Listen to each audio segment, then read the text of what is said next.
Okay, so we're just finishing up in the final rotations, and we're just getting it all in there. And if, for example, say you screwed up somewhere along the way, just squeeze that final one in there. So you don't want to do a half of what you were doing. You want to make sure that there's each like a shell formation on the outside. So if you've screwed up in any way at this point, no big deal, just kind of fake it in there. It will, if you put way too much in though, it will cause your material to kind of like make a really weird shape. But you know what, sometimes, you know, when it gets wet anyway, it's not going to be a big deal. So there's your final. So what you need to do now is just, this is where you've chained up your 2. Okay, so what you want to do is that you just want to slip it into the top of the chain 2. Okay, and pull it together just like so. So the next rotation is actually very simple. It's just, it looks very complicated. So this is rotation number 5. And what you need to do is that we need to now start the next rotations at the top of a shell.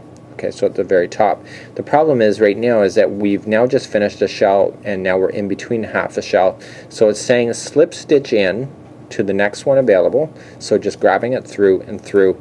And so that just moved your material over by 1. And so now what it's saying now is to chain up 2. So chain 2. So you want to slip again. Okay, choose to the next, to the middle. So I went right into the middle, just like so. So it's in the middle of the 2 shells, and now it's saying to chain up 2. Okay, so 1 and 2.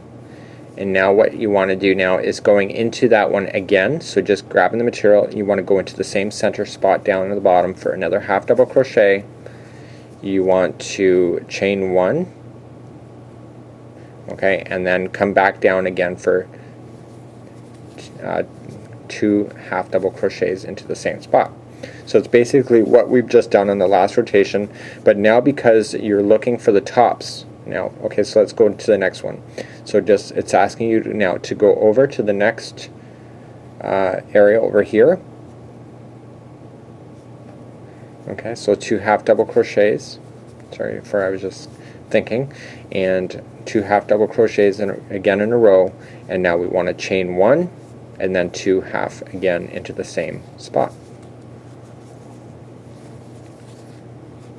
Okay, so now what we want to do is now jump to the next top.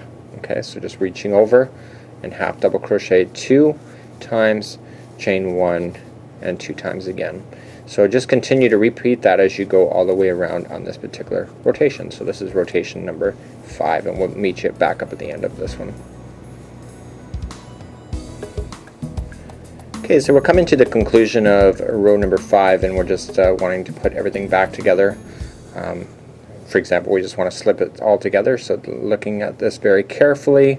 Okay, so these 2 down here are part of the shell here.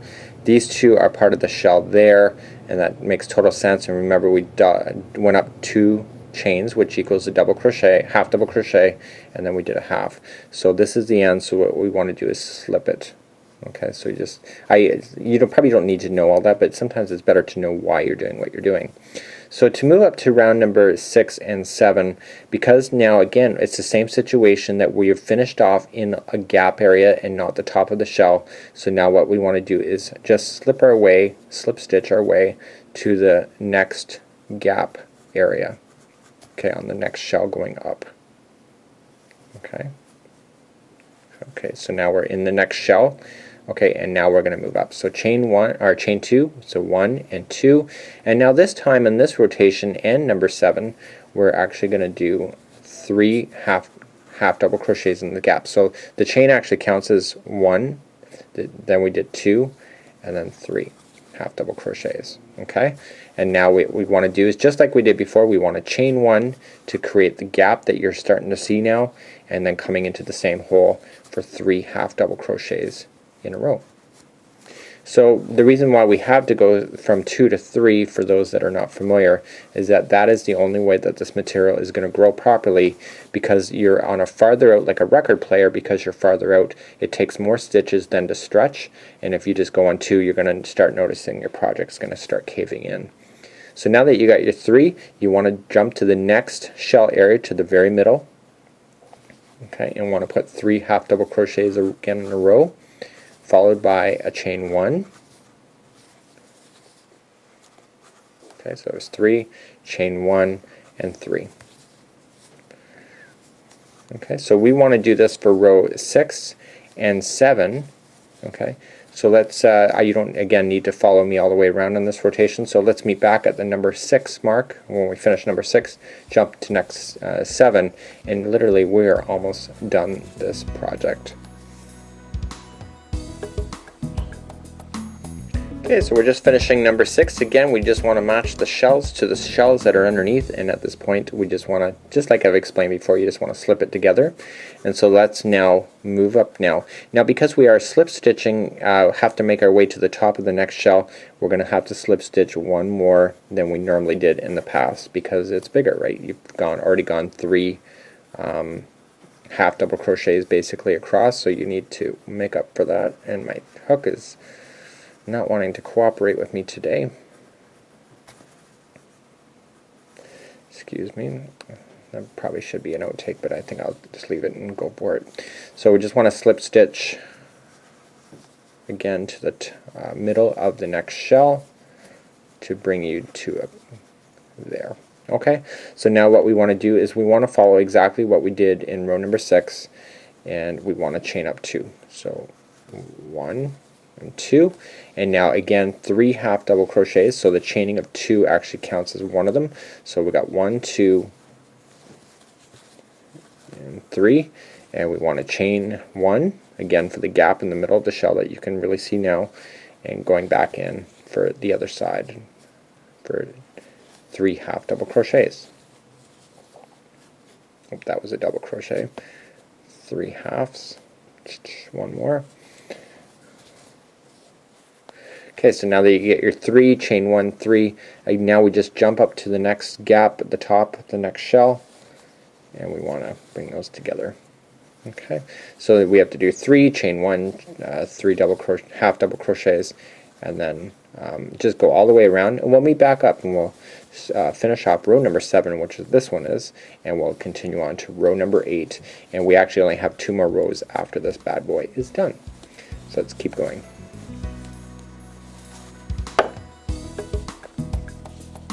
So we're now just finishing off our 7th round, and again we just want to slip stitch it together. So what I would highly recommend, we're just going to slip stitch, and we're going to now cast off with this color. Okay, so we're just going to slip stitch it. So let's get our nifty, or what is it, fancy dancy scissors as I always call it online, and just cut. Okay, and I would probably, because if you're going to use this for a dish rag, I'd make sure that you get a solid knot in there. Using most of the crochet projects, I teach you how to weave off the ends without showing any knots, but because you're going to get this thing wet, make sure you do get a knot in there somehow, some way, and obviously it won't be too obvious either. So let's begin to do that, and we're going to start casting on with our next color. So I just want to make sure that knot is nice and solid, and I'm kind of working my knot to the center point of the next shell. Okay, so I just want to rotate it around, because what's going to happen is when I come around on the next rotation, it's going to go right into the shell piece. So if it's already through there, then that's going to also help that from falling out. Okay, so let's move along to your next rotation, and now we're going to grab our next string. We're going to create a slip knot just like you did the back over the forward, that one up and over, and now what we want to do is begin to do our amazing little shells. Now, so the only way to really see this next layer, because you can see that these kind of fold up, is to turn it over, and basically what we're going to do now is that we're going to create these shell shapes. Okay, they're like 8 double crochets, and they cause it to go around in a circle. So when we go to fasten on, it doesn't matter, this is where we kind of finished off, but you don't have to start there. Just pick anywhere along in between the shells. Okay, so just anywhere. Okay, so this is the top of any one of the shells, so throwing your material over, pulling it through, okay, and pull those 2 that you just did through as well. Okay, it's kind of like a slip knot idea, and now what we want to do is chain up 2. So grab and pull through 1 and 2, and now in this one here we want to create 8 double crochets. This is already going to count as one of them, so we only, in this one we want to just do 7. So let's review double crochet. So around and through, pull through, then 2 and 2. Okay, so there are slower tutorials available here. So that was 4, 5, 6, 7, and 8. So you want a total of 8. Okay, so when you get done the 8, in order to get over here, you have to then just go into this whole gap. See this whole big gap coming down, and single crochet. Just like there. See that? So now let's go and begin the next one. Just go in between the 2 shells, and you want to do your 8. So it was 2, 3, 4, 5, 6, 7, and 8. So once you get your 8 in there, again, just going in between the gap of the 2 shells, going right in, single crochet that, and begin again. So go all the way around doing the same thing, your 8 with a single crochet in between each, going all the way around.